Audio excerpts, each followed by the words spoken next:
Consumer Union. All right, I've actually been working on genetic engineering issues for quite a while, actually more than 25 years. I guess I became interested because I did some work for my PhD thesis. I was one of the first people in the US to do intercropping research for my PhD thesis. That work was done in Central America, and actually we ran into a lot of problems because back in the late 70s, early 80s, most of the major universities, I went to the University of Michigan, they didn't think much of what they considered agricultural research. Some of us were talking about agroecology then. It was considered this crazy thing that nobody was interested in, and it's been interesting to see how things have changed. After I finished my PhD, I then went to the University of Kentucky where I did a postdoc looking at the social impact of genetic engineering on agricultural research. After that, about 25 years ago, I moved to Consumers Union, and even though I originally went there to work on pesticide issues, I tried to get Consumers Union interested in genetic engineering issues, and also the first attempt at a global movement.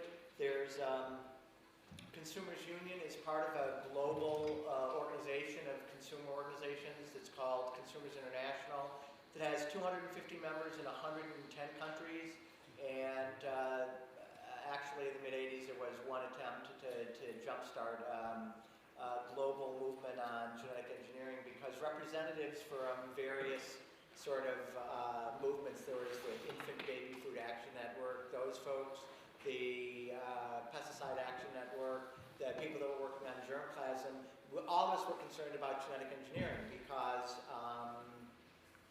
we had noticed that most environmental movements of the 1900s, basically of the 20th century, have basically been reactions to chemicals and technologies that have run amok and are basically cleanup actions. And so some of us thought if we can get some regulations in place, genetic engineering is this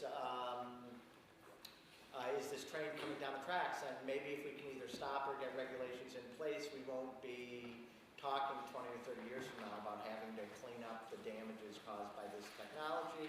And at that time, I can tell you the concern was from the folks that worked on pesticide issues was that genetic engineering would be used to create crops that would require pesticides to be used on them. An idea which was considered insane in the late 70s and early 80s, but today it turns out that 85% of all the engineered crops in the world are herbicide tolerant, designed to be used with pesticides. The germplasm community that worked on that and represented farmers' rights, they were concerned that biotech and other companies would buy up seed companies so that they could control the seed supply and get industrial patents on them, which has actually come to happen. And the Infant Baby Food Action Network was concerned because they were fighting the issue of infant formula in developing countries. They were concerned that the technology would be used to create cow's milk that looks more like human breast milk, so they can move even more women off of breastfeeding into infant formula. But at that time, in the mid-'80s, we couldn't get anything going because you can't get the grassroots interested in things that haven't happened yet. You have to wait till technology until their product's on the market. So there was a global attempt back in the mid-'80s. It was called JACOB, the Joint Action Committee on Biotech. The first global meeting was held in Beauchèvre, Switzerland in 1987.